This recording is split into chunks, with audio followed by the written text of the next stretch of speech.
যিহেতুকে আৰু কিছু সময়ৰ পাছতে গ্ৰহণৰ সময়ছোৱাকালীন অৰ্থাৎ গ্ৰহণ লাগিব, যিহেতুকে আজি সকলোৱে হয়তো জানিছে।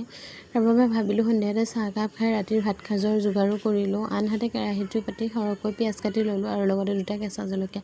এইখিনি ৰঙচুৱা হ'লে ভাজি ল'ম আৰু মিহিকৈ কাটি লোৱা বিলাহী এনেকৈ জোখমতে নিমখ হালধি দি সেয়াও পিছে এতিয়া ৰঙচুৱা হোৱাৰ পিছত দি দিলোঁ আৰু দি লৈ ধুনীয়াকৈ এইখিনি মজি যোৱালৈ ভাজি ল'ম। আনহাতে 3টা কণীও মই ভাঙি লৈছোঁ ইয়াত এড কৰিবলৈ। কণীৰ সৈতে এনেকৈ বিলাহীৰ লগত এনেকৈ খাই পাইছেনে ভুজিয়াকণ? খাবলৈ বহুত সোৱাদেই হয় আৰু বৰ বিশেষ একো বনাই নাথাকোঁ। আৰু যিহেতুকে বেছিকৈ বনাই থাকিলে কালিলৈ যিহেতুকে খাব নোৱাৰিম বা ষ্ট'ৰ কৰিও ৰাখিব নোৱাৰিম, সেয়া ৰাখিলে আৰু কালিলৈ পেলাবই লাগিব। তাৰ বাবে ভাবিলোঁ ৰাতি এনেকৈ কিবা এটা বনাই ইজিলি হোৱা, সোনকালে হৈ যোৱা কিবা এটা বনাই এনেকৈ খাই লওঁ।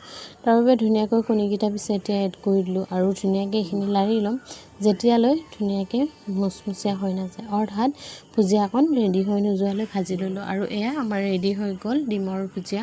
তাৰপিছত এনেকৈ ৰাতিৰ ভাত সাঁজ খাই দিলোঁ আৰু আনফালে সেয়া ৰাতিৰ ভাত সাঁজত এটুকুৰা পিঁয়াজ লৈছোঁ, লগতে এটুকুৰা নেমু আৰু অকণমান ভাত আৰু এনেকৈয়ে ভুজিয়াৰ সৈতে ৰাতিৰ ভাত সাঁজ খাই দিওঁ। আৰু পিছে আপোনালোকেও সোনকালে খাই লওক, নহ'লে গ্ৰহণৰ সময়ততো ভাত খাব নোৱাৰি সকলোৱে।